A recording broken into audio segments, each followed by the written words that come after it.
복음서에서는 예수님의 십자가 현장과 주님의 장례 현장과 그리고 주님의 부활의 현장 가운데 이 모든 과정을 목격한 증인이 있었다고 진술을 하고 있습니다. 그 증인이 누구겠습니까? 12 사도일까요? 아니면 주님께서 둘을 짝을 지어서 전도하라고 보낸 70명 제자일까요? 아닙니다. 바로 여인들이라는 것을 우리는 잘 알고 있습니다. 여러분, 성경 속에서 첫 여인, 첫 여자는 어떤 역할을 하였습니까? 우리가 잘 알다시피 에덴 동산에서 첫 여자인 하와는 바로 하나님과 우리 인간이 그 생명과 사랑 가운데에서 연합되어져 있던 이 연합을 단절시키고, 그래서 하나님으로부터 영생을 잃어버리게 하고 영원한 죽음과 사망에 놓이게 한 결정적인 역할을 첫 여자 하와가 하였음을 알고 있습니다. 그러나 성경 가운데서 주님의 십자가와 주님의 장례식과 그리고 주님의 부활의 현장에 이 복된 소식을 온 세상에 최초로 증거한, 최초로 그것을 알린 사람이 바로 여인들. 그래서 과거의 첫 여자는 인류를 죽음과 재앙 속으로 떨어뜨리는 결정적 기여를 하였다고 한다면, 복음서에 등장하는 이 여자들은 그 오랜 세월 동안에 인류가 죄와 사망의 권능에 사로잡혀서 그래서 멸망할 수밖에 없는 인류에게 이제는 그 사망의 사슬이 끊어지고 이제 주님께서 부활하시고 그 부활에 우리 모두가 참여할 수 있게 되었다고 하는 이 복음의 핵심 중의 핵심을 최초로 증거하는 그 역할을 이 여인들이 한 것이죠. 여러분, 얼마나 놀랍습니까? 여러분, 우리 주님의 공생의 현장에서는 주위에 많은 사람들이 둘러싸고 있었습니다. 12명의 사도들, 12명의 제자들이 우리 주님 주변에 있지 않습니까? 그 12명 가운데서도 특별하게 베드로, 요한, 야고보가 또 이 3명이 가장 주님 가까이 있지 않습니까? 그래서 특별한 사역에 있어서는 주님께서 12명을 다 움직이기보다는 이 3명의 제자들만 데리고 가셔서 주님의 사역을 목격하고 주님의 말씀을 듣게 합니다. 그래서 이후에 성경을 기록할 때에 이 3명의 사도를 통해서 주님의 사역과 말씀을 기록하게 하는 거죠. 그리고 그 외곽에는 2명씩 주님께서 짝을 지어서 전도하도록 보냈던 70명의 제자들이 있었습니다. 그래서 3명, 12명, 70명. 그리고 이 제자들 외에 주님과 아주 밀착되어서 주님을 섬기고 사역을 도왔던 무리들이 있으니 바로 그 사람들이 여인들이라는 것을 성경은 말씀을 하고 있습니다. 그들은 사도는 아니었지만, 그들은 제자는 아니었지만은 그러나 실제적인 주님의 제자요, 실제적인 주님을 섬기고 주님을 돕는 가장 귀한 영혼들이 바로 이 여인이라는 것을 알 수 있는 것이죠. 그래서 마가복음 15장 40절과 41절에서는 예수님의 십자가 죽음의 현장을 지켜보던 여인을 이렇게 기록을 하고 있는 거죠. 막달라 마리아, 작은 야고보와 요새의 어머니 마리아, 그리고 예수님의 이모이자 사도 요한과 사도 야고보의 어머니 살로메. 바로 이 여인들이 우리 주님의 십자가의 죽음의 현장을, 모든 제자들은 두려워서 다 도망을 쳤지만은 이 여인들은 주님이 죽으시는 현장을 그대로 최후의 모습을, 그것을 보았음을 말씀을 하고 있습니다. 그리고 47절에서는 막달라 마리아와 요새의 어머니 마리아가 예수님의 장례의 현장, 주님을 이제 빈 동굴, 빈 무덤에 이제 묻으시는 장례 현장을 이 여인들이 그대로 지켜보았음을 마가는 그것을 기록을 하고 있습니다. 그러니까 사도들은 두려워서, 박해를 받는 것이 두려워서 다 주님을 버리고 도망갔을 때에 이 여인들은 주님이 십자가에 죽으시는 모습, 장례식을 하는 모습, 그리고 마지막에 주님의 부활의 첫 모습도 이 여인들이 목격자임을 성경이 그것을 말씀을 하고 있는 것이죠. 이제 오늘 우리가 본문으로 돌아와서 오늘 1절에 따르면 안식일이 지남에 이렇게 시작을 하고 있습니다. 여러분, 안식일은 바로 우리 주님이 십자가에 달리셔서 죽으신 그날 저녁부터 안식일이 시작되지 않습니까? 그래서 그 다음날 저녁까지 이제 만 24시간이 안식일이 되었습니다. 그래서 이 안식일이 되기까지 어떤 일이 있었습니까? 주님의 시신을 이제 십자가에서 탈아내라고, 그리고 아리마대 요셉과 그리고 니고데모가 중심이 되어서 주님의 시신을 이제 요셉의 무덤 속에 장례식을 치르지 않습니까? 그러고 나서 이제 안식일이 시작되는 거죠. 안식일이 시작되면서 여러분, 주님의 제자들은 도대체 하루 동안에 무엇을 했을 것 같습니까? 그 안식일 동안에 해가 지고 나서 어딘가는 숨어 있겠죠? 어딘가는 숨어 있는 주님의 12 제자들은 도대체 무엇을 했을 것 같습니까? 우리가 추론해 볼 수 있는 것은 지난 3년간 생업을 부리고 우리 주님을 따라다니면서 그 복음 전파 사역을 하고 훈련을 받고, 그리고 마지막으로는 우리 주님이 이제 왕으로 등극하실 것을 기대하면서 제자들끼리 누가 주님의 좌편에 누가 주님 우편에 앉을 것인지 주님 붙잡히시는 그날까지 제자들이 이것을 가지고 다투지 않았습니까? 그런데 주님께서 십자가에 허망하게 죽으심으로 이들의 낙심이 얼마나 크겠습니까? 3년을 생업과 가족을 버리고 따라다녔는데 이제 보상받을 길이 없는 거예요. 그러니까 그 마음이 얼마나 허망하겠습니까? 여러분, 이런 마음과 함께 또 하나의 마음이, 또 어떤 마음이 있을 것 같습니까? 그것은 바로 주님을 버리고 3년 동안 자신을 가르치고 훈련을 시킨 그 주님을 버리고 도망을 쳤다고 하는 이 죄책감이 그 안식일 하루 동안에 이 제자들 마음 안에 역사하였겠죠. 그래서 주님을 버린 죄책감과 이제 3년을 따라다녔지만 어떤 보상도 없다고 하는 이 회한의 마음이 이 제자들 마음 가운데에 아마 가득했을 겁니다. 그러나 이런 제자들과 달리 전혀 다른 마음을 가진 사람들이 있었으니 바로 여인들입니다. 그래서 오늘 1절에서는 이 여인들에 대해서 이렇게 기록을 하고 있는 것입니다. 막달라 마리아와 야고보의 어머니 마리아와 또 살로메가 가서 예수께 바르기 위하여 향품을 사두었다가, 여러분, 주님이 이제 매달리시는 금요일부터 이제 그 다음날 해가 지는 이 토요일, 이 안식일이 이제 완전히 끝나고 나서 이제 여인들이 한 일이 바로 뭐죠? 우리 주님의 몸에 바를 향품을 사두었다는 거야. 그러니까 이 여인들은 안식일 하루 동안에 이 마음속에 우리 주님은 이미 장례를 이제 지냈고, 그리고 주님은 무덤 속에 계시지만은 이 유대인들의 관습을 따라서 이 시신에, 사랑하는 가족들의 시신에 이 비싼 향품을 사다가 바르는 관습이 있었습니다. 그래서 우리 주님은 이미 이제 숨을 거두셨지만은 빨리 이 안식일이 끝나고, 빨리 안식일이 끝나면은 가서 향품을 사다가 이제 아침이 되면은 우리 주님 무덤에 가서 그 향품을 이제 주님께 발라드려야지, 이 마음으로 여인들이 충만하였음을, 그것을 보여주는 거죠. 여러분, 주님의 제자들과 이 여인들의 생각이 얼마나 하늘과 땅 차이입니까? 그래서 이 여인들은 이제 안식일이 끝나고 저녁이 되고 밤이 됨에도 불구하고 황급히 향품을 파는 가게로 달려가지 않았겠습니까? 그리고 그 향품이 얼마나 비쌉니까? 그죠? 그 비싼 향품을 구입해다가 이제 날이 새면은 우리 주님 무덤으로 찾아가서 우리가 우리 주님의 몸에 이제 향품을 발라야 되겠다. 이제 떠나신 주님에게 마지막의 사랑의 표현인 이 향품을 발라드리겠다. 이 마음을 가지고 있는 것을 봅니다. 여러분, 이것이 바로 뭐죠? 여인들이 주님을 향한 사랑을 여기서 볼 사랑을. 여러분, 그래서 누군가를 사랑한다면은 반드시 그 사랑의 대상에 대해서 무엇이 있느냐? 자기 희생이 있습니다. 자기 헌신이 있습니다.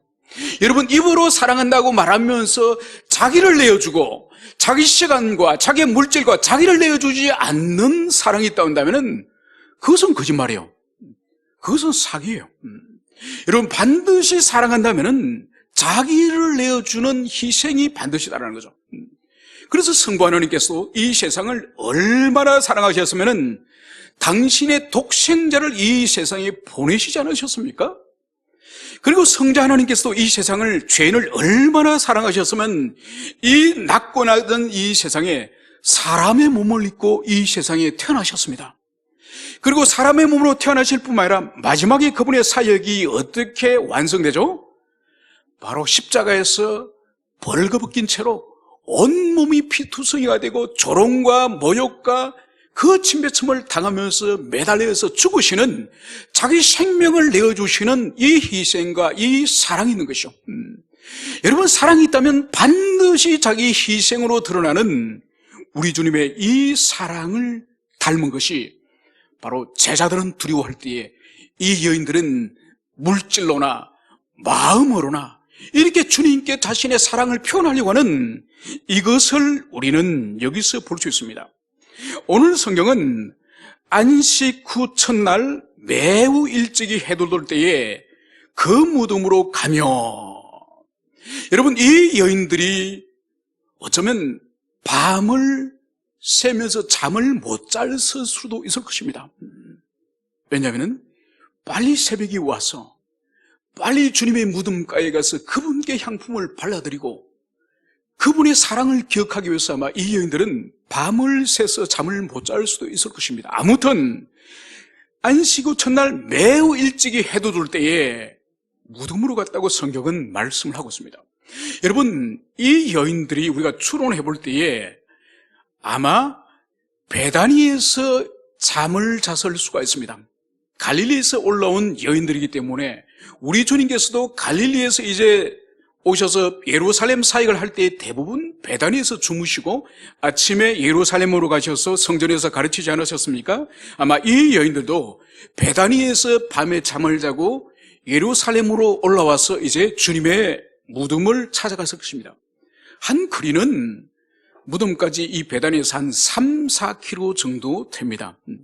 그리고 아직 해가 뜨기 전에 이 미명, 가장 어두운 이 새벽에 이 여인들이 밤길을 걸어서 주님의 무덤으로 찾아온 것이요. 여러분, 다른 것도 아니고 무덤으로 찾아온 것이에요. 여러분, 예나 지금이나 무덤을 찾아가는 것은 여전히 두려운 일이고 여전히 어려운 일임을, 그것은 우리가 알 수 있습니다. 여러분, 제가 가끔씩 말씀을 드리죠. 저희 고향 동네는 읍내에서 저희 마을로 들어가려면 반드시 공동묘지를 통과하도록 되어 있습니다. 그러니까 참 공동묘지가 산에 있는데, 산기슭에 있는데 그 산기슭로 길이 나 있는 거예요. 그러니까 초등학교 다닐 때는 산기슭로 다녔고 중학교 때는 아예 공동묘지 중간으로 길이 나 있습니다. 그러니까 무덤 사이를 걸어 다니면서 학교를 다녔습니다. 중학교 때는 그래 좀 낫죠. 컸으니까. 그러니까 초등학교 때 저희 때만 하더라도 이 시골에 이 전기 사정이 좋지가 않았습니다. 이 전압이 이 고르게 이렇게 있는 것이 아니라 전압이 셀 때가 있고 약할 때가 있는 거예요.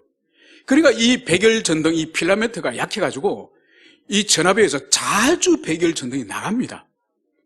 그러면은 밤중에 갑자기 백열 전등이 나가면은 뭐 저녁을 먹고 일을 해야 되는데 전등이 없으면은 아무것도 못 하지 않습니까? 그러면은 자, 순우야, 읍내 가서 전구 사와라. 그러면 그 캄캄한데 전구를 사러 나가는 거예요. 문제는 자전거를 타고 나가는데 저희 초등학교 때만 하더라도 검정 고무신을 신었습니다.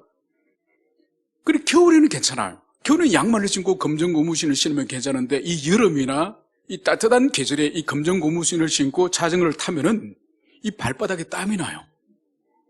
그런데 이 공동묘지 부근만 가면 더 땀이 많이 발생하는 거죠. 여러분, 읍내에서 신발을 잃어버린다든지 이 전기불이 있는 곳에 잃어버리면 문제가 안 됩니다.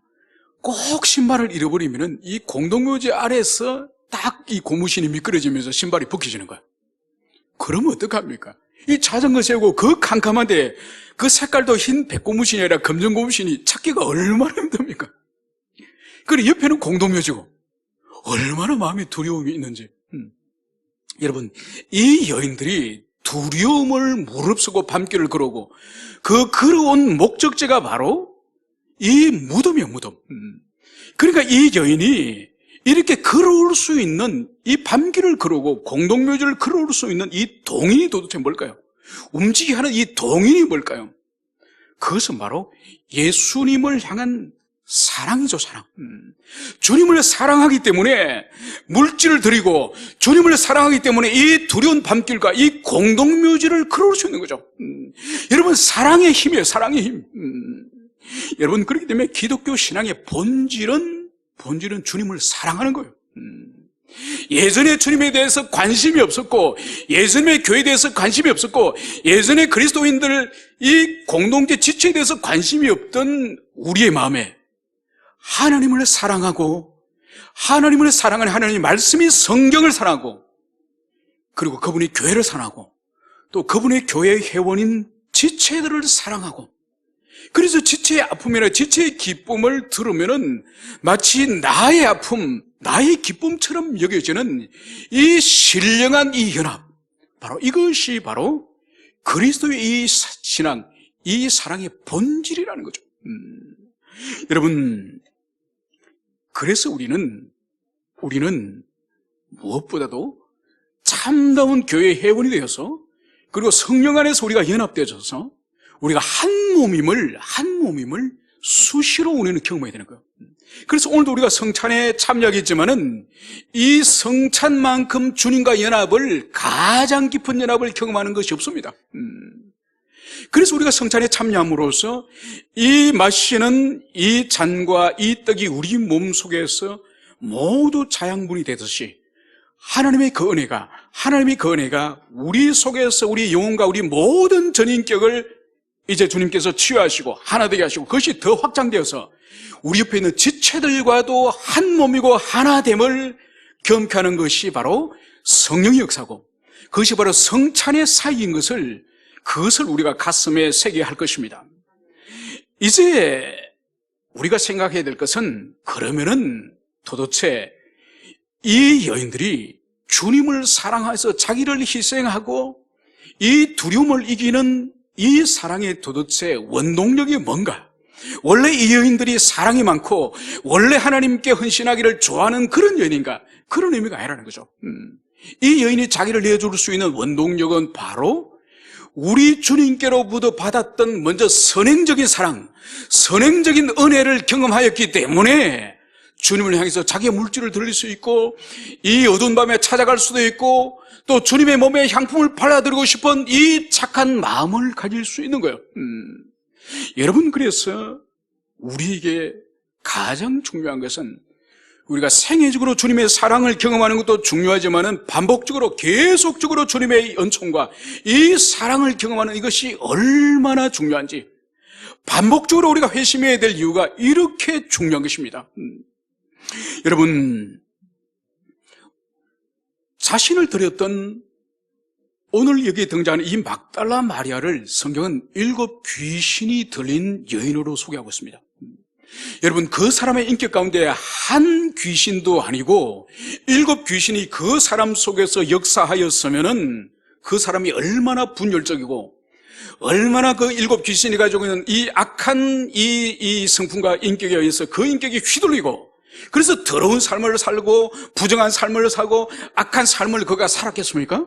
그래서 절망하고 소망이 없는 그 여인에게 우리 주님 찾아오셔서 모든 사망과 이 죄의 사슬, 이 7 귀신으로부터 사로잡혀 있던 그 모든 사슬을 주님께서 끊어주지 않았겠습니까? 그래서 여인은 진정한 자유, 진정한 인간됨을 이 막달라 마리아는 경험했을 것입니다. 그리고 우리가 아는 옥합을 깨뜨린 여인도 가장 주님을 향해서 자신을 바쳐드린 헌신적인 여성이라는 것을 우리는 알고 있습니다. 여러분, 옥합을 깨뜨린 이 여인에 관해서 우리가 이해하기 위해서는 이 유태인들의 이 여인들 옥합의 의미를 우리가 이해해야 되는 거죠. 바로 뭔가 하니까 이 유태인들은 결혼할 때 혼수품으로서 이 옥합을 구입을 해서 가지고 갔습니다. 그럼 이 옥합을 뭐 하느냐? 이 옥합을 가지고 아주 그 집안의 귀중한 손님이 내 방에 있을 때에 이 옥합의 뚜껑을 열어서 그 향유를 한 방울 자기 집에 오는 손님 머리에 이제 그것을 뿌립니다. 그러니까 팔레스타인은 우리가 알다시피 무더운 뜨거운 그 날씨에 땀을 얼마나 많이 흘립니까? 그리고 메마른 먼지가 많은 그런 나라죠. 그러니까 사람 몸에 땀 냄새가 많이 나는 거죠. 그 불쾌한 땀 냄새를 없애기 위해서 향유를 한 방울 찍어서 손님의 머리에 이제 그것을 뿌리면은 온 방 안에 그 향유의 그 향기로운 냄새가 진동하여서 그 손님을 환대하고 그리고 그 모임의 자리를 아주 빛나게 하는 것이 바로 이 향유의 역할이에요. 그래서 여인이 자신의 남편을 가르친 랍비나 자신의 아들을 가르친 그 성경의 교사가 왔을 때 주로 그런 것을 하죠. 그러다 남편이 죽으면 이 옥합을 깨뜨려서 남편의 시신에 발라서 장례를 치르는 거죠. 그래서 이 여인에게 옥합이라고 하는 것은 자신의 혼례품일 뿐만 아니라 그 집안의 남편과 남편의 장례식을 위해서 준비하는 것이 이 옥합이에요. 그런데 옥합을 깨뜨린 여인은 이제 우리 주님이 자기 인생의 전부이기 때문에 자기 전 재산인 이것을 깨뜨려서 우리 주님의 발에 이제 부어버리고 자기 머리칼로 치는 것이죠. 이것은 뭔가 하니까 주님, 당신은 내 인생의 전부입니다. 나의 모든 것이 이제 당신 것입니다. 당신은 나의 주인이십니다. 주님이십니다. 여러분, 이것이 바로 참다운 주님을 사랑하는 여인의 참다운 신앙 고백인 그것을 여기서 볼 수 있습니다.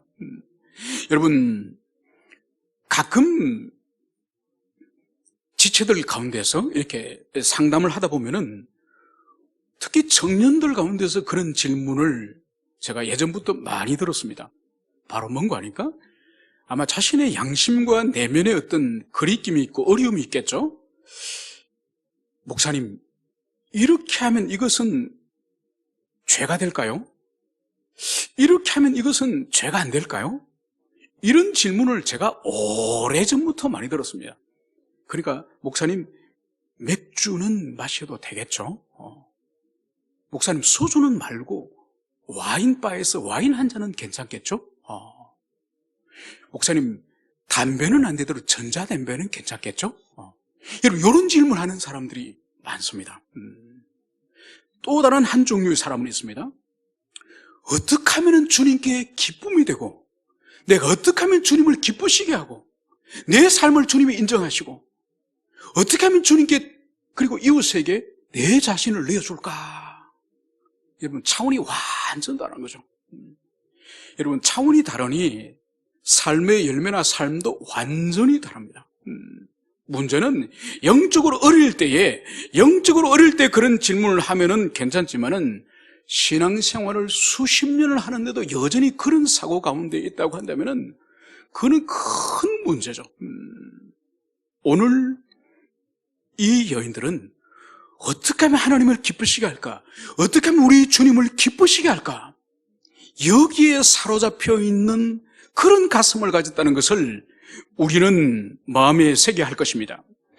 이제 오늘 3, 4절에서 여인들은 무덤을 가로막고 있는 큰 돌을 누가 옮겨줄까 염려를 했지만 돌은 이미 옮겨져 있었다고 성경은 기록을 하고 있습니다. 그리고 무덤 안에는 흰 옷을 입은 청년이 앉아 있습니다. 다른 복음서 병행 구절에서는 이 청년이 천사임을 그것을 증거를 하고 있습니다. 그 청년은 오늘 여인들에게 이렇게 말씀을 합니다. 놀라지 말라. 너희가 십자가에 못 박히신 나사렛 예수를 찾는구나. 그가 살아나셨고 여기 계시지 아니하리라. 보라, 그를 두었던 곳이니라. 이제 여인들이 이제 무덤가에 도착하니 이미 거대한 돌로 막았던 이 무덤 문이 열려 있는 거예요. 그리고 천사가 이제 나타나서 이미 우리 주님께서는 계시지 않으시고 이미 살아나셨음을 그것을 증거하고 있습니다.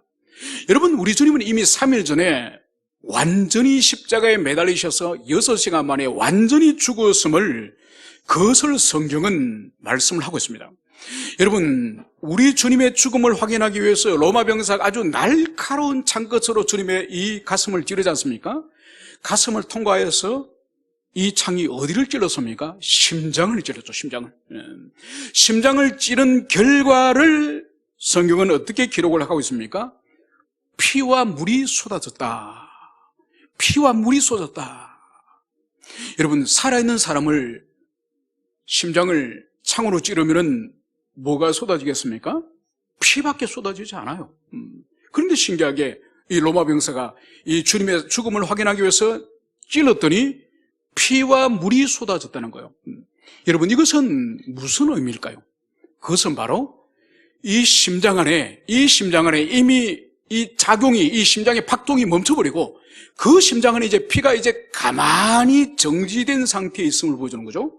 그러면은 시간이 지나면서 이 피가 분리되지 않습니까? 피 덩어리는 아래로 깔아앉고, 그리고 이 덩어리 위에는 노르스름하고 투명하고 맑은 이 액체가 고이는 거죠.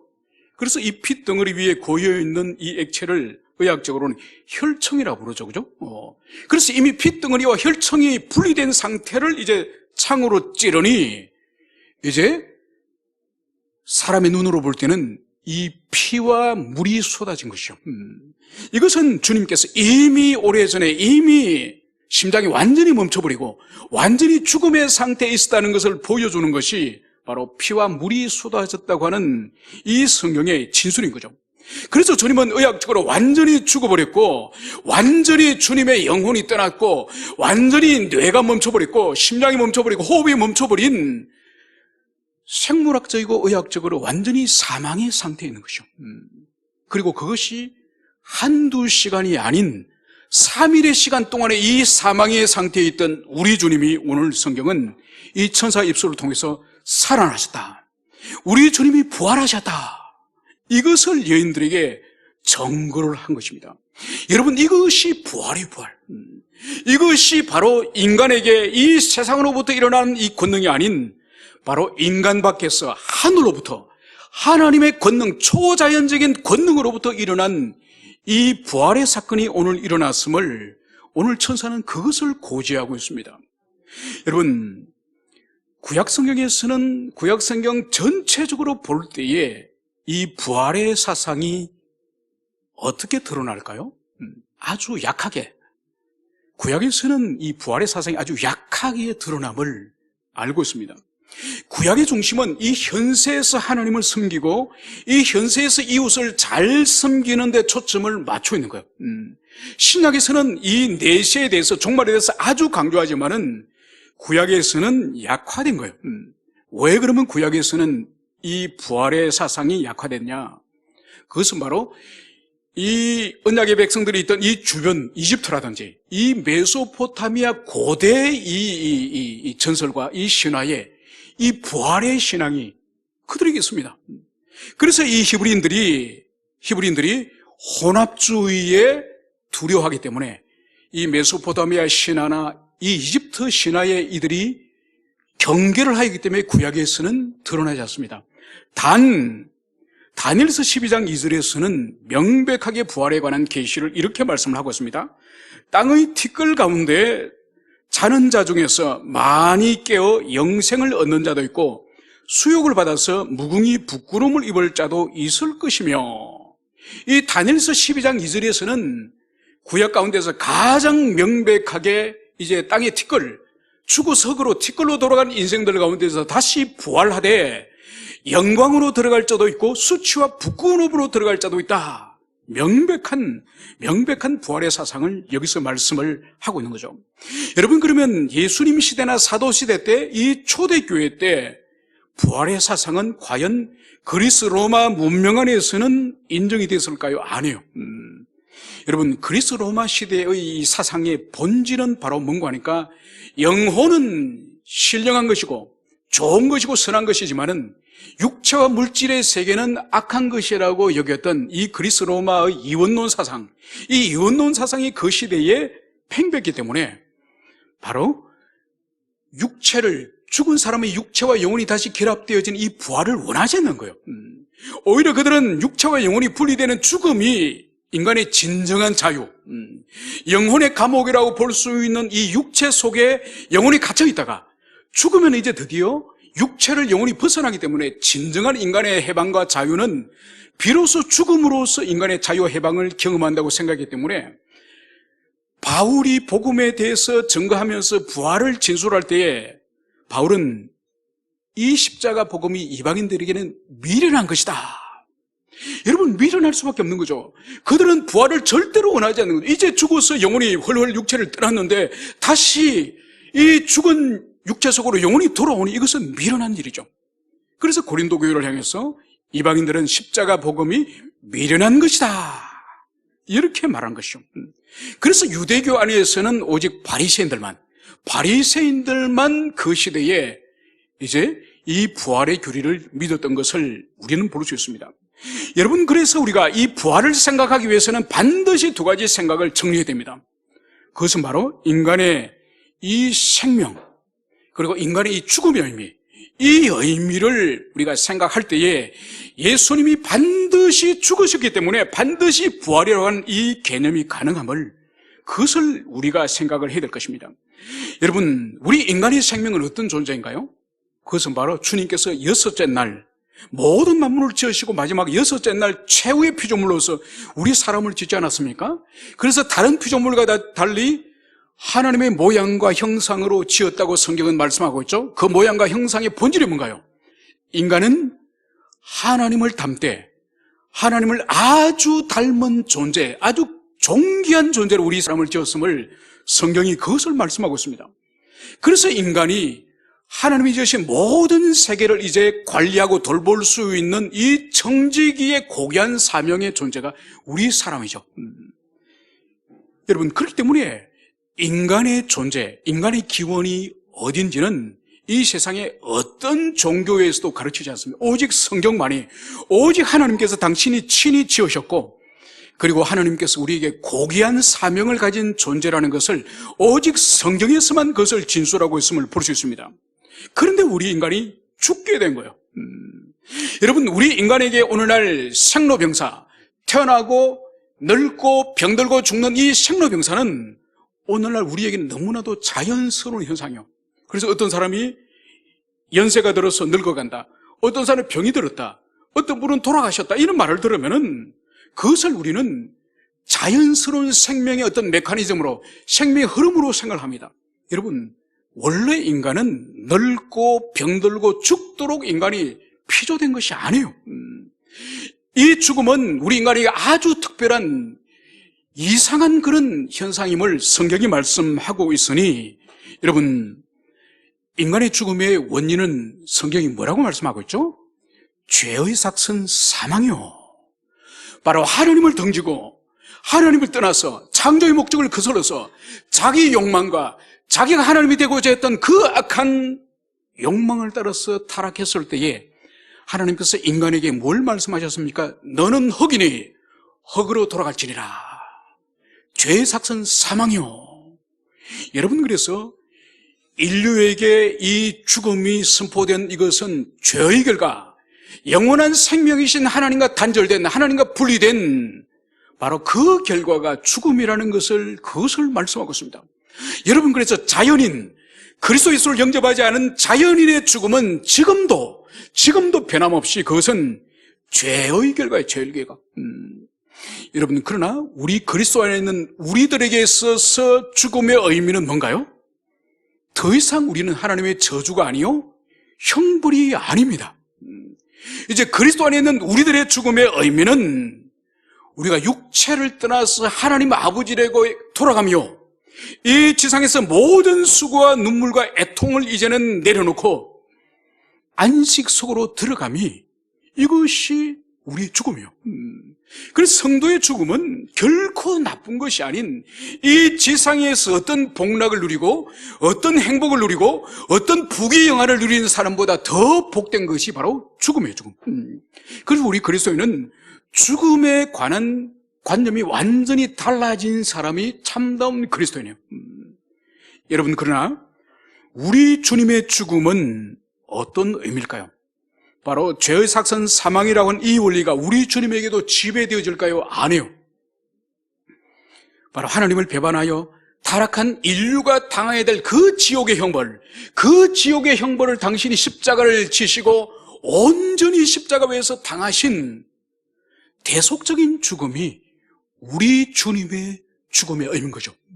그래서 이 지상의 모든 인류가 경험하는 이 죽음과는 완전히 질적으로 다른, 의미가 완전히 다른, 오직 유일하게 예수님만이 경험하는 이 죽음의 의미, 이 대속적 의미, 이것을 우리는 가슴에 새겨야 할 것입니다.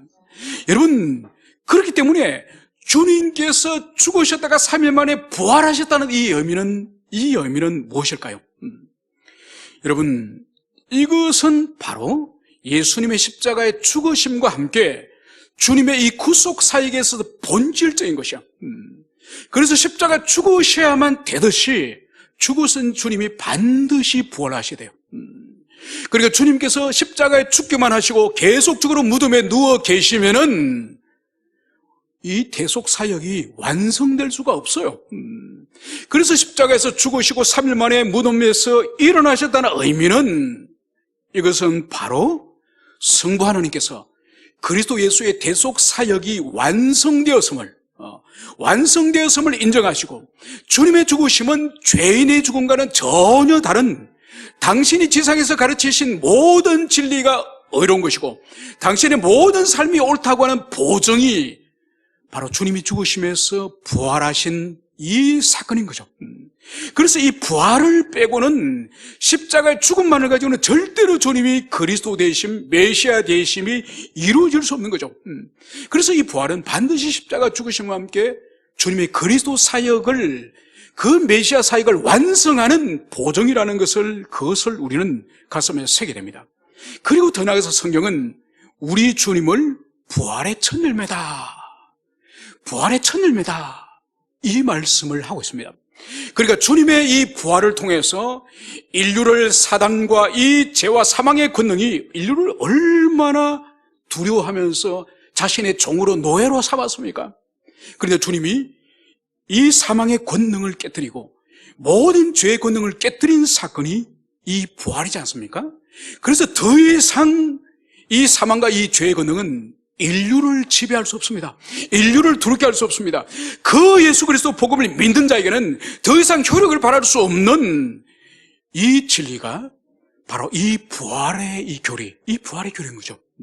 그래서 당신이 첫 열매인 것처럼 당신을 믿는 모든 자녀와 모든 백성들은 그분에게 연합되어 있기 때문에 주님이 부활하셨던 것처럼 모든 자녀들도 그분과 함께 부활할 것을 우리에게 말씀하시는 거예요. 여러분, 그래서 보세요. 여러분들이 세례를 받았었죠, 그죠? 오늘날은 물뿌림에 세례를 하지만은 초대교회 때는 물 속에 잠기지 않습니까? 웅덩이에 잠기지 않습니까? 3번 잠기고 3번 올라옵니다. 그러니까 이 3번 잠기고 3번 올라오는 의미가 성부 이름으로 잠기고, 성자 이름으로 잠기고, 성령 이름으로 잠기고, 또 3번 올라오지 않습니까? 여러분, 이것을 통해서 우리가 바로 주님과 함께 십자가에서 죽고 주님과 함께 저주를 받으시고 우리가 다시 부활하고 살아났다는 부활의 의미가 바로 잠겼다가 일어나는 의미예요. 여러분, 그래서 우리 주님의 부활은 우리들에게, 우리도 죽음을 이기고 우리도 마지막 그날, 역사의 마지막 그날 주님이 이제 천사장과 호랑이의 나팔 소리를 듣고 일어나라고 할 때에 우리 모두가 일어난다고 하는 이 부활의 소망을 우리에게 가지시기를 원하는 거예요. 여러분, 그래서 이 증거가 뭐냐? 여러분, 이 증거가 초대교회 때 이 사도들이 보십시오. 주님 붙잡히고 나니까 뿔뿔이 다 흩어지고 그렇게 두려워서 방문을 걸어 잠그고 그들 있지 않았습니까? 여러분, 가룟 유다는 자살해서 죽지만은 사도 요한은 이제 죽지 않고 주님이 마지막에 이제 생명을 거두실 때까지 이 사도 요한 빼고 나머지 이 10명의 사도, 모든 사도들은 여러분 다 순교자가 됩니다. 그렇게 주님이 붙잡히실 때 도망가고 비겁하게 숨었던 그 사람들이, 왜 모든 사람들이 목이 잘리거나 십자가에 매달리거나 불태움을 당하거나 짐승의 밥이 될 정도로 자신을 기꺼이 내어드릴 수 있겠습니까? 그것은 바로 주님의 부활, 이 부활을 목격하였고 이 부활을 체험하였고 이 부활을 믿었기 때문에 죽음을 두려워하지 않는 거예요. 왜냐하면 자신도 주님처럼 죽음을 이기고 부활할 것을 믿었기 때문에. 여러분, 그리고 역사 속에서 많은 순교자들이 있지 않습니까? 종교개혁 시대 때, 그리고 악한 이 독재자들의 시대 가운데에 얼마나 교회 역사 가운데 많은 순교자들이 있습니까? 그 순교자들의 마지막의 모습도 죽음을 기꺼이 받아들이는 그 이유가 뭔가요? 바로 우리 주님처럼 자신도 반드시 부활할 거라고 그렇게 믿는 믿음이 있었기 때문이에요. 여러분, 그리고 우리가 신앙 안에서 죽는 우리의 지체들, 우리의 가족들, 여러분, 많은 사람들이 그 마지막의 임종 시간을 우리가 바라보지 않습니까? 여러분, 사역하다 보면은 급히 목회자 오라고 그런 이야기를 많이 듣습니다. 달려가 보면은 지금까지는 병 가운데서 그렇게 얼굴에 생기가 없던 그분이 이제 마지막에 몇 마디 하기 위해서 얼굴이 다시 환하게 돌아오는 모습. 그래서 성도들하고 가족들이 둘러서가지고 찬송을 부를 때 얼굴이 얼마나 아름답게 표현하는지 모릅니다. 여러분, 왜 그렇게 죽음 앞에서 담대하게 기쁜 가운데에 그렇게 반응할 수 있을까요? 바로 이 병들고 죽어가는 이 육체를 벗어버리고 완전한 이제 육체를, 우리 주님처럼 영광스러운 부활체를, 그것을 자신이 이제는 믿고 소망하기 때문에 이 육체를 벗어버리는 것이 두렵지 않은 거예요. 여러분, 우리가 요한계시록을 공부하지 않습니까? 여러분, 이것은 종말론에 관한 하나님의 말씀이에요. 그래서 항상 우리는 두 종말에 대해서 항상 생각이 되는 거죠. 온 인류의 역사가 끝나는 이 역사의 마지막에 종말이 있을 것이고, 짧게는 우리가 이 땅을 떠나는, 우리가 이 땅에서 가족과 사랑하는 사람을 이별하는 우리의 종말이 멀지 않아 있다. 그래서 항상 이 땅을 살아가는 성도는 역사의 마지막과 우리 인생의 마지막이 있다는 것을, 그것을 가슴에 새게 되는 거죠. 그것을 새기는 핵심에는 바로 뭐냐? 부활이 있다는 거죠. 부활이 있기 때문에 그 종말이 두렵지 않고 그 종말을 기꺼이 받아들인다고 하는 그런 믿음이 우리 모든 지체들에게 있기를 소망합니다. 이제 오늘 7절에서는 이제 천사는 여인들에게 이렇게 말씀을 하고 있습니다. 가서 그의 제자들과 베드로에게 이르기를 예수께서 너희보다 먼저 갈릴리로 가시나니 전에 너희에게 말씀하신 대로 너희가 거기서 뵈리라. 여러분, 오늘 천사가 오늘 여인들에게 전한 말씀이 바로 뭔가요? 너희들은 속히 가서 제자들과 그리고 베드로에게 이렇게 말씀을 전하라는 거예요. 그러니까 주님께서 살아계실 때에 당신께서 죽으시고 부활하시면은 갈릴리에서 우리가 만나자, 이 말씀을 제자들에게 이미 하셨습니다. 이미 하셨지만은 이 제자들은 지금 황망하여 충격을 받아서 주님 살아계실 때에 제자들에게 내가 죽고 부활하면은 이 예루살렘에서 만나는 것이 아니라 갈릴리에서 만나자, 이 말씀을 주님이 하셨지만은 지금 이 제자들은 아무도 기억을 못 하실 겁니다. 그래서 오늘 천사는 여인들에게, 제자들에게 달려가고 베드로에게 달려가서 우리 주님이 말씀하셨던 것처럼 갈릴리에서 만나자, 이것을 너희들이 가서 전해라, 이 말씀을 익사하고 있는 거죠. 여러분, 천사는 제자들에게 전하라고만 하지 않고 베드로에게 전하라, 이걸 우리가 주목해 볼 필요가 있습니다. 왜 12제자 가운데 베드로의 이름을 지목하며 베드로에게 전하라 이렇게 말을 했을까요? 그것은 바로 이 12제자 가운데 가장 지금 깊은 영적 침체와 가장 마음에 큰 죄책감을 가지고 있는 제자가 바로 이 베드로죠. 다른 제자들은 도망을 쳤지만은 이 베드로는 혼장담하면서 주님을 따라갔다가 그 제사장의 그 뜰 아래에서 주님을 3번씩이나 저주하면서 모른다 말하지 않았겠습니까? 그러니까 그 죄책감이 얼마나 크겠습니까? 그래서 주님께 특별히 이 베드로를 회복시키기 위해서, 그래서 베드로를 향해서 주님께서 너가 세워진 후에 다시 교회를 굳세게 하라, 다른 제자를 굳세게 하라, 그 말씀을 주님이 하셨기 때문에 반드시 베드로가 회복되어져서 이 초대교회 예루살렘 교회 목양을 담당해야 되기 때문에 주님께서는 베드로를 오늘 언급하신 것을 볼 수 있습니다. 그러면 왜 주님께서는 당신을 이 제자들에게 이 예루살렘에서 만나지 않고 지금까지 이 주님을 이제 모욕하고 조롱하고 뺨을 때리고 갈대로 머리를 때리고 이 가시멜곤을 세웠던 그 제사장이나 바리새인 서기관이나 안 그러면 빌라도나 로마의 병사들이나 그리고 우리 주님을 죽이라고 소외쳤던 수많은 군중들이 지금 있는 이 예루살렘에서 주님께서 영광스러운 모습으로 부활의 모습을 보여주면은 얼마나 그들이 코가 납작해지며 얼마나 그들이 두려워하며 얼마나 그들에게 주님의 이 권능을 드러낼 수 있겠습니까?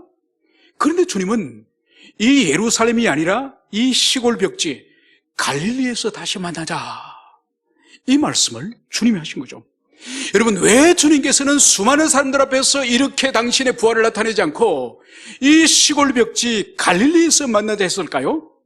여러분, 이것은 사탄이 주님께서 굶주리실 때에, 시험 받으실 때에 우리 주님을 성전 꼭대기에 올리셔가지고 거기서 뛰어내리도록 유혹하지 않았습니까? 그래서 천사가 우리 주님을 받들어주는 그 모습을 성전에 예배하러 온 수많은 사람들이 보았을 때에 우리 주님이 메시아인지를 금방 알아보고 우리 주님은 얼마나 좋아하겠습니까? 여러분, 주님은 당신의 나라를 그렇게 역사하지 않는 거예요. 당신의 교회를 사람들과 세상 사람들이 주목하고 세상 사람들이 박수를 치고 세상 사람들이 우러러보는 그런 방식으로 하나님 나라를 이루시는 것이 아니에요. 우리 주님에게 중요한 것은 적은 수이지만은 당신의 제자들, 당신의 몸된 교회를 세우는 이 일에 주님이 관심이 있으시고 그 일을 통해서 주님께서는 하나님 나라를 이루시는 것이 바로 주님의 목적이에요. 그래서 제자들에게 예루살렘이 아닌 갈릴리에서 만나자, 그 말씀을 우리 주님께서 하신 것을 여기서 볼 수 있습니다. 이제 말씀을 정리하고자 합니다. 이 갈릴리는 어떤 곳이었습니까? 우리 주님과 제자들과의 관계 속에서 어떤 곳이었습니까? 바로 주님이 제자들을 처음 만난 곳이고 처음 만난 부름의 장소이고 그리고 그곳에서 복음을 들었고 그리고 그곳에서 사역을 배우고 그곳에서 훈련한 주님과의 처음 만난 그 만남의 장소가 바로 이 갈릴리예요. 그래서 주님께서 갈릴리에서 보자고 하신 그 본질적인 의미는, 얘들아, 우리가 처음 만났던 그곳에서 다시 시작하자. 다시 모든 것을 원점에서 모든 것을 다시 시작하자. 지나간 것은 다 잊고 지나간 모든 허물과 죄와 불순종 다 잊고 다시 3년 전에 우리가 갈릴리에서 처음 시작했던 것처럼 다시 시작하자. 여러분, 부활하신 주님께서 제자들에게 주신 메시지가 바로 처음부터 다시 시작하자는 것처럼, 여러분, 우리 또한 마찬가지요. 우리 또한 주님의 부활 앞에서 지나간 모든 허물과 연약함과 우리의 부끄러운 모습, 주님께서는 바다 물속에 다 집어던지고 영원히 기억하지 않는다고 말씀하셨습니다. 왜 우리가 진정으로 참여했다고 한다면 그게 사로잡힙니까? 사로잡히지 말고 주님께서 갈릴리에서 만나자. 너를 처음 만났던 그곳에서 다시 출발하자. 다시 시작하자. 이 말씀을 우리가 가슴에 깊이 새기며 모든 것을 원점에서 다시 시작하는 우리 모든 지체들 되기를 축원합니다. 함께 기도하시겠습니다.